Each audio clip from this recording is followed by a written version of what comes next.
In this video, I'm going to show you how to link Obsidian nodes correctly. So open up Obsidian and you can just open up your nodes on Obsidian. So for example, here I've got this node here.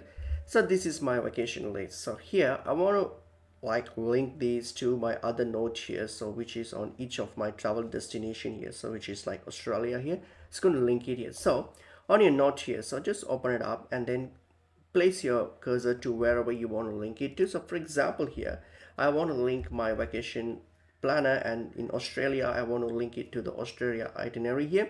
So what I'm going to do, I'm going to next to the Australia, so I'm going to place the link next to Australia, the word Australia. So once you place the cursor there, what you have to do is double click or twice press the left square bracket on your keyboard. So if you press the left square bracket on your keyboard twice, this will show up all the available nodes that you have that are available to link. So for example here, I want to link is Australia here.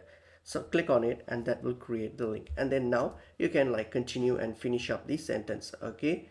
So whatever your node, you can just complete it. And once you've completed, as you can see, this would have created a link here. So if you click on this link, which is like a hyperlink there, if you click on it, this will take me to my linked nodes here. And also if you want to if you hover your mouse over there, it will also show you like a brief overview of what it is about. And that's basically how you can link nodes correctly. So that's basically pretty much it is.